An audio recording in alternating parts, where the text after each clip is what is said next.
2023 সালের 1 আগস্ট বিকেলে বাড়ি থেকে বের হয়ে নিখোঁজ হন সদর উপজেলার ডোমসার ইউনিয়নের প্রবাসী মনির খান ও নিপা আক্তার দম্পতির ছেলে হৃদয় খান নিবিড়। সন্ধ্যায় নিবিড়ের মাকে ফোন দিয়ে 50 লাখ টাকা মুক্তিপণ দাবি করে অপহরণকারীরা।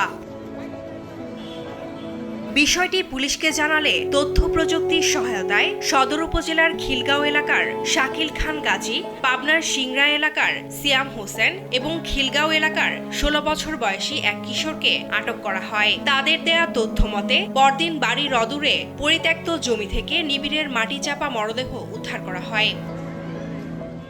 এ ঘটনায় নিহতের দাদা মমিন আলী খান বাদী হয়ে থানায় হত্যা মামলা করলে আদালতে জবানবন্দি দেয় আসামিরা। মামলাটি পিবিআই তদন্ত করে 2024 সালের 1 জুন অভিযোগপত্র দায়ের করেন। দীর্ঘ 2 বছর 5 মাস পর মঙ্গলবার দুপুরে অভিযুক্ত শাকিল খান গাজী ও সিয়াম হোসেনকে মৃত্যুদণ্ড ও আরেক 16 বছর বয়সী কিশোর আসামিকে 21 বছরের আটকাদেশ দিয়েছেন আদালত। এ রায়ে সন্তোষ প্রকাশ করেন নিহতের পরিবার।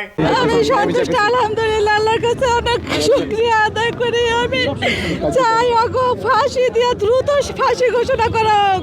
আজকে আমরা বিজ্ঞ আদালত যে রায় দিয়েছে এই রায়েতে আমরা সন্তুষ্ট। তবে উচ্চ আদালতে আপিলের সিদ্ধান্তের কথা জানিয়েছেন আসামি পক্ষের আইনজীবী। 1 এবং 2 নম্বর আসামির মৃত্যুদণ্ড হয়েছে, আমরা অত্যন্ত হতাশ এবং আমরা আপিলের সিদ্ধান্ত নিচ্ছি। দ্রুত রায় কার্যকরের দাবি জানিয়েছেন রাষ্ট্রপক্ষের আইনজীবী। রাষ্ট্রপক্ষ আমরা সন্তুষ্ট যে বিজ্ঞ আদালতের ন্যায় বিচার করেছেন, বাদীপক্ষ ন্যায় বিচার পেয়েছে। এই রায়টা যদি বাস্তবায়ন হয় তাহলে আমরা সর্বোচ্চ খুশি হব।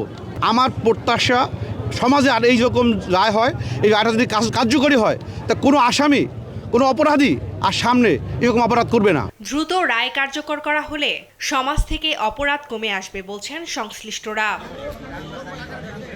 ফারজানা আফরোজ টুম্পা, নিউজ ডেস্ক, দেশ টিভি।